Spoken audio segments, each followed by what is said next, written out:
Musa and King Atlas stood at the front. They were ready, even though fear lingered in their eyes. They stood tall. They knew the risks. They knew the cost.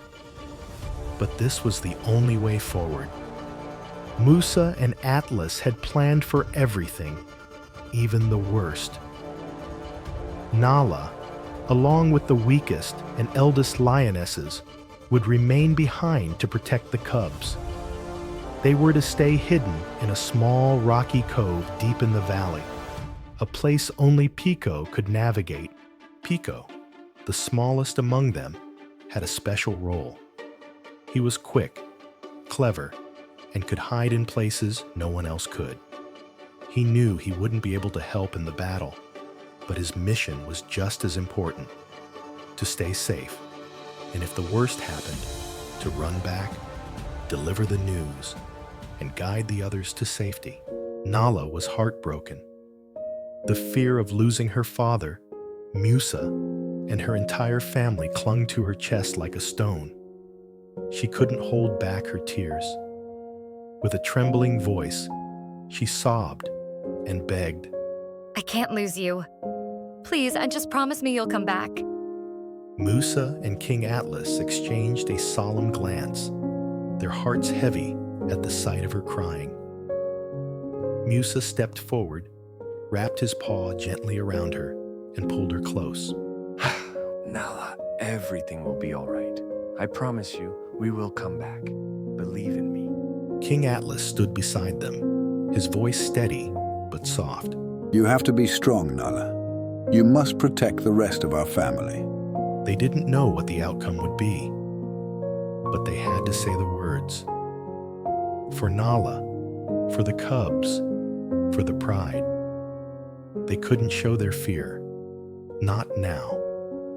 Not when so many were counting on them. Just as they were about to leave, Nala suddenly cried out. Musa? He stopped and turned around, surprised. She ran to him, eyes glistening with tears. But this time, there was something more behind them, something deeper. She stopped just inches away from him, took a shaky breath, and leaned close. I love you. Musa's eyes widened, then softened. For a moment, all the weight on his shoulders faded. His heart swelled with warmth, and a soft smile formed on his face. I love you too, Nala. He whispered back, his voice filled with emotion. Nala nodded, trying to hold back more tears. She stepped back, her heart torn between hope and fear, watching him like it might be the last time. And so, with a final embrace and a silent promise in their hearts, they turned toward the darkness, where destiny and Saber awaited. The silence was eerie. It felt as though they were walking into a place where no life remained, no movement, no sound. The pride moved cautiously, every paw step deliberate. Their eyes scanned every corner, every rock, every shadow. But there was nothing. No lions, no scent, no sign of life. It didn't make sense. As they reached the heart of the Royal Crest Pride territory, once a symbol of strength and unity, the emptiness was overwhelming. Not a whisper of wind, not a trace of movement. Musa looked at King Atlas, confusion in his eyes. Around them, the lions began whispering quietly among themselves, uneasy and uncertain. Then Musa stopped. His body froze. His eyes locked on something in the distance. Atlas noticed immediately and stepped beside him. Musa? He asked, his voice low and tense. But Musa didn't respond. He stepped forward slowly, his heartbeat pounding like thunder in his chest. There, lying on the cracked earth just ahead, was Kilis, barely breathing. Musa's eyes widened in horror. Kilis! He cried, rushing toward him, panic flooding his voice. Kilis stirred, his body battered and broken, his breaths shallow and strained. Blood stained his fur. His eyes fluttered open, filled with terror. Musa, run. It's a trap. And then, everything changed. From the shadows, from behind rocks, from the edges of the cliffs, dozens of eyes began to appear. Burning eyes, angry eyes, eyes filled with hatred and malice. A deep, low growl rumbled through the air, not from one lion, but from many. They were surrounded. Saber's lions had been waiting, lurking in the silence, hidden in the stillness, until the pride was exactly where they wanted them, right in the middle, with no escape. The tension snapped like a whip. Fear exploded in every heartbeat. This wasn't just an ambush. It was a message. They had walked into the jaws of the beast. A thunderous roar echoed across the valley. It came from the hill above, powerful, sharp, and filled with menace. Musa's eyes widened. He knew that roar. Saber. At once, all the growling from the surrounding lions ceased. A hush fell over the battlefield as the lions lowered their heads in reverence. They were bowing. Saber was coming. Musa's heart pounded in his chest, and he could feel the tension ripple through the pride behind him. But they didn't move. Not a single step back. There was no running now, only facing what stood ahead. Then came the footsteps, heavy, slow, echoing across the silent land like a countdown. And then he appeared, descending the hill like a shadow cast from a nightmare. Saber. But this wasn't the brother Musa remembered.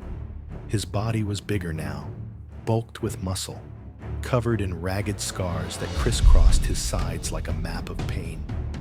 His mane was wild, darker than before, tangled and stained. But worst of all were his eyes. Once proud and fierce, they now burned with something else. Something unnatural, hollow, consumed, twisted. It was like looking into the face of a stranger wearing his brother's skin. Musa took a step back instinctively, his breath caught in his throat. This wasn't Saber anymore. This was something else entirely. Saber stopped, right beside Kilis' broken body. He looked down at the once respected advisor with cold indifference. Then he lifted his head, locked eyes with Musa, and smiled. It wasn't a smile of recognition. It was the smile of a predator enjoying the hunt. And with a voice sharp as a blade and dripping with cruelty, Saber finally spoke. Musa! Is that really you, brother? I can't believe it. You're alive! Before Musa could respond, Saber suddenly lunged forward and pulled him into an awkward embrace. His paws gripped tightly, almost possessively. Musa stood stiff, caught off guard. His muscles tensed, and his eyes darted in confusion. He didn't know how to react. Saber pulled back, just enough to look him over, still grinning. And look at you, all grown up, big, strong, confident, a real lion now. I never imagined I'd live to see this day. Look, everyone, my long-lost brother, alive after all these years. Musa has returned from the dead. And not just alive. Oh no, he brings an entourage. His sharp gaze swept over the lions standing behind Musa, assessing each one with a calculating eye. From the shadows, uneasy chuckles echoed. Not the sound of celebration, but something colder. The kind of laughter that crept in just before things turned dark. We should definitely celebrate. Isn't that right, Kilis? He glanced at the battered old lion lying nearby. Kilis stirred faintly, a weak groan escaping him. but his eyes remained closed, too broken to respond. Musa's heart twisted. Rage boiled beneath his skin as he looked at what Saber had done, but he held it in. He couldn't let it show. Not here. Not now. He had to stay calm, to deny Saber the satisfaction of seeing him lose control. Then, with a smirk curling at the edge of his mouth, Saber turned back to the others. Oh, and excuse me. How rude of me. He extended a paw toward the lions standing behind Musa. His eyes moved from face to face, slowly, like a predator sizing up prey.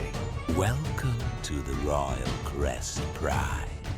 New faces and, of course, some familiar ones. His expression darkened as his eyes fell on those who had once escaped him. But the lions didn't flinch. They stood their ground, eyes locked on Saber with unwavering defiance. None of them bowed, not anymore, and none looked away out of fear. Instead, they bared their teeth. They gave Saber nothing but a wall of cold, burning rage, and he loved it.